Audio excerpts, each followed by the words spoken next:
Understanding our universe and the laws that govern it allows us to shape the world in which we live. Faculty in the Department of Physics and Astronomy at the University of Nebraska-Lincoln are making significant progress in pushing back the frontiers of knowledge, including the recent discovery of the Higgs boson.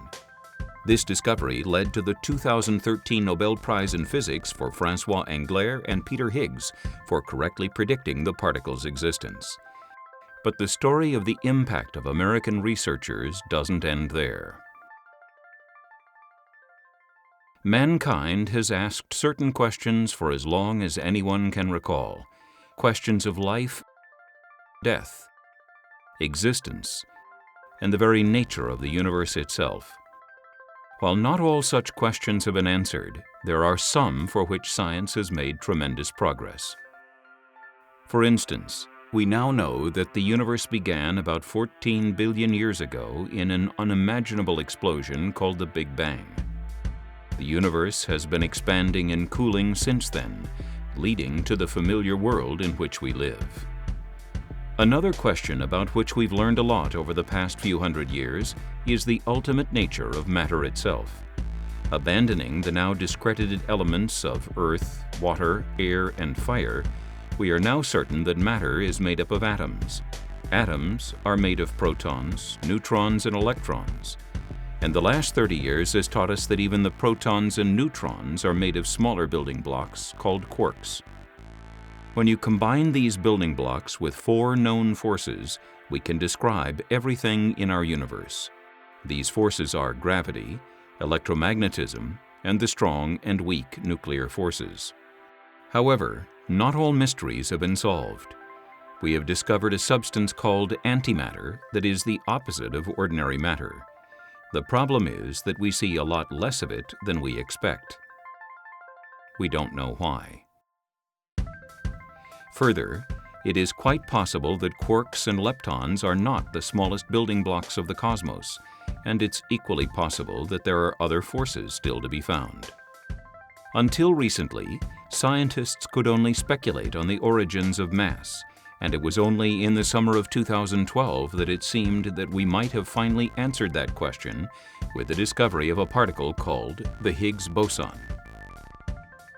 The laboratory at which many of these important questions might be answered is the CERN laboratory in Geneva, Switzerland. There are several detectors weighing many thousands of tons, which are arrayed around a huge particle accelerator called the Large Hadron Collider, or LHC. One of the biggest and more complex is called the Compact Muon Solenoid, or CMS. The CMS detector is enormous. It is 50 feet high, 50 feet wide, and 70 feet long, and it weighs over 14,000 tons. The best way to describe it is as a huge 100-megapixel camera able to take 40 million pictures a second. The detector is so large that it takes over 3,000 physicists to operate it and analyze the data it records. The pictures this detector takes are of collisions between pairs of protons traveling at nearly the speed of light, recreating the conditions that were common when the universe began. Using this constant barrage of collisions, scientists collect data that allow them to better understand the laws that govern the universe and to get closer to finding answers to timeless questions. The CERN laboratory is a vibrant international research facility, drawing physicists from around the globe. The single largest national group of scientists that work on the CMS detector are faculty, staff members, and graduate students from American universities and laboratories, and they have designed important and technologically challenging portions of the detector. The students and researchers at UNL's particle physics group are making many contributions to the CMS experiment. We operate a large computing cluster where CMS collaborators from all over the world are analyzing LHC data. We helped build the pixel detector, which gets the very first look at each proton collision, and we are starting to build an improved replacement for it. And we're studying the properties of the Higgs boson and searching for new particles. If you want to make a particle physics discovery, there is no place like Nebraska.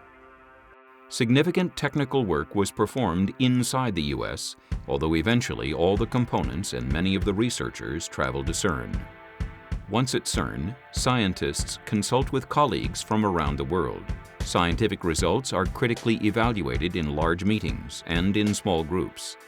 Sometimes the most crucial conversations occur one-on-one in the coffee shop in Building 40, which houses offices for physicists working on the LHC. Visiting CERN is scientifically intense, but there are also opportunities to relax, from games of frisbee on the lawn to hiking and skiing opportunities in the nearby Alps. Strolls along the scenic Lake Leman and Rhone River in downtown Geneva are added benefits. But for all the amenities of Switzerland, the thing that brings U.S. physicists to CERN is the science. If you ask a physicist why they're there, a common theme emerges. I work at the LHC because it is the world's largest and most energetic accelerator, and this allows us to study some really interesting physics at CMS. The LHC is the highest energy particle collider in the world, and it's the best place to explore the basic nature of the universe. I do research at the LHC because I would like to be a part of the next big discoveries in particle physics, because I think they will happen here.